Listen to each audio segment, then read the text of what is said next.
Hi guys, so today we're going to be talking about graphing linear inequalities. So a solution to a linear inequality. So just as we can graph lines, we can also graph linear inequalities. And a solution to that inequality can be thought of in two ways. It can be thought of algebraically and graphically.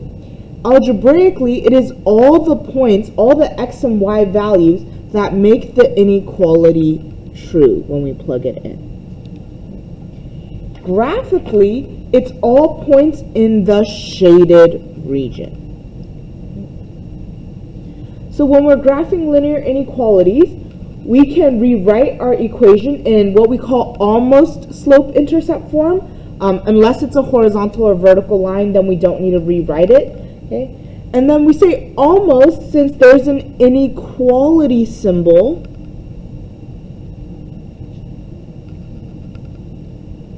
instead of an equal sign. So you'll see that it looks just like the equation of a line, except this time instead of an equal sign, we have an inequality symbol. Then we're going to graph the line. It will be a solid line if it is less than or equal to or greater than or equal to. Okay. Our line will look like this then. Okay. And what it means is that all these points on this line are also solutions that if we plug this in, it will also be true. Okay. It will be a dashed line if it is less than or greater than. Okay. So it will be a dashed line if it is not equal to, and our line will look like this. It will be dashed. Okay.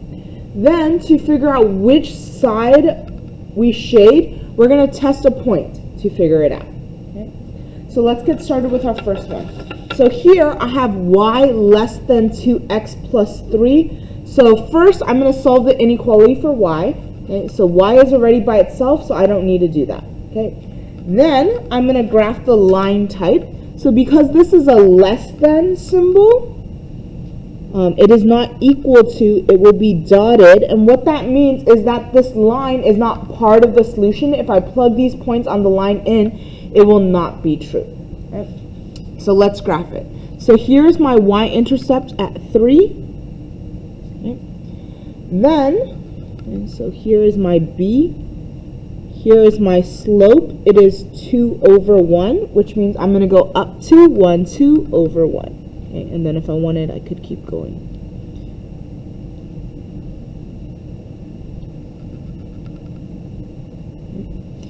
Then I'm going to connect my dots. And again, this is going to be a dotted line because it is not equal to. The points here are not solutions. So here. Here's my dotted line.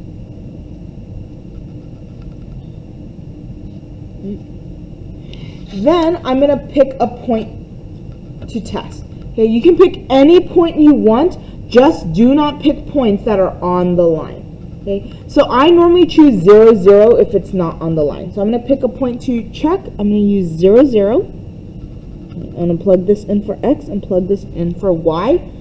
Okay. You could have picked any other point, it didn't matter, it just can't be on this line. Okay, so I'm going to plug in x for 0 and y for 0. So 0 less than 2 times 0 plus 3. Okay, when we're testing points, we're just simplifying, nothing should move to any side. Okay, so order of operations tells me to do multiplication first, so 2 times 0 is 0. Okay.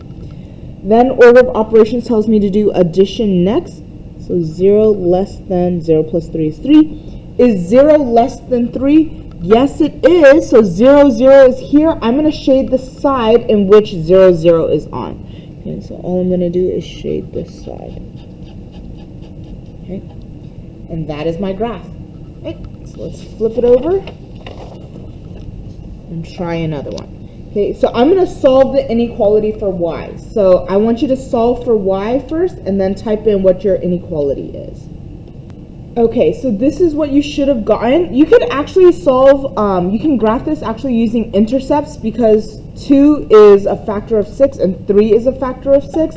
But we're just going to get in the habit of changing it into slope-intercept form. So to solve it first, I subtract 2x on both sides. Okay. That leaves me with negative 3y is less than or equal to, and then I just put this in front so that way it looks like mx plus b, so negative 2x, since this 6 is positive, plus 6.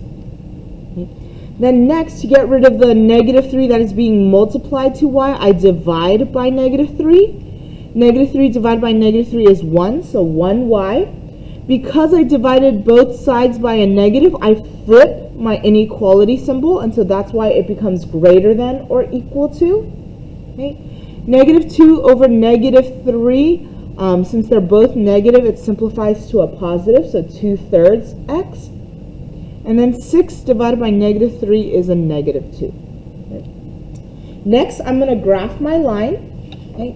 So tell me, what type of line would this be? Would it be dotted or solid? Okay.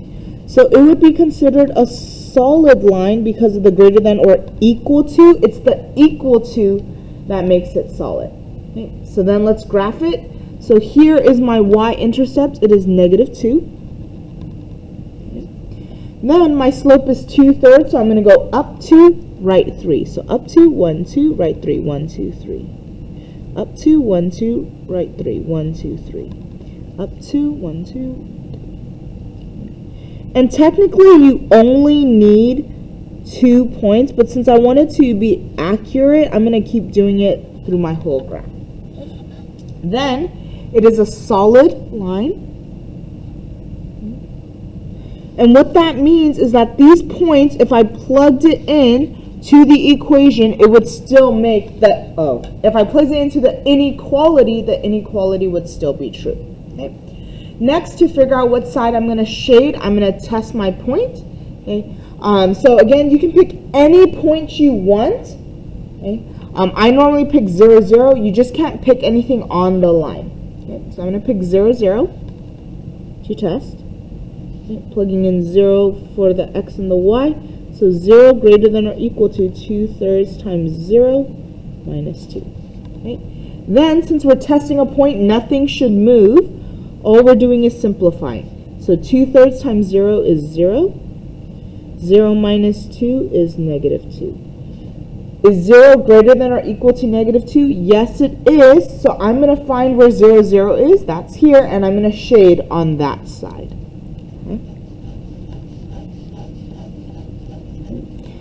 So just to prove to you that it doesn't have to be 0, 0, you can pick another point. So let's say I picked a point like 5, comma, negative 2, for instance. Okay? I can do that too. Plug it in, right, for x and y. So y I can plug in negative 2. Okay. Then 2/3 times 5 would be 10/3, which is also 3 1/3. 3 1/3 minus 2 is now only 1 1/3. Negative 2 greater than or equal to 1 1/3. No, that is not true. And so that's why you see that instead of shading the side with 5, negative 2, I'm shading the opposite side. Okay, so if it's false, you're going to shade the opposite side. It's also important that we're able to graph horizontal and vertical linear inequalities quickly as well. Okay, so here, y greater than negative 4, this here is a horizontal line. Right? This is going to be dotted because there is no equal to on the bottom. So where is y negative 4? Y is negative 4 right here. Okay. Oh, my bad. Right, so here sometimes we make a mistake. It was supposed to be dotted, but I accidentally did it solid. Not a big deal. If it was supposed to be dotted and you made it solid, just write dotted next to it. Or if you're using pencil, which I highly suggest, you can just erase it. Okay. So where are my y values bigger than negative 4? Up on top. Right, so I'm going to shade it here. Okay. Y less than or equal to 2. Again, this is a horizontal line. Right. Because of that equal to, it will be solid. So where are my y values equal to 2? That is right here. Okay, it's solid. Straight across. Okay.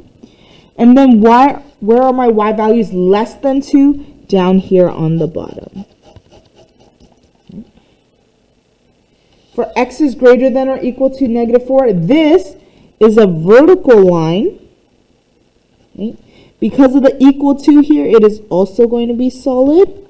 So where are my x values -4? They are right here. Okay. So solid. And then where are my x values greater than -4? They are right here, where the x values are bigger. So I'm going to shade on this side. Okay. And last one here, x is less than 2. So again, this is a vertical line. Because it is not equal to, it is going to be dotted, meaning these points are not solutions. Okay, the points on the line is not a solution. So where's my x value to? Right here. It's going to be dotted. So I'm going to make it dotted. Okay. And then where are my x values smaller than 2? The x values are smaller than 2 are right here. And so I'm just going to shade on the left side. Okay. That's it for today. Have a great rest of the day. Bye, guys.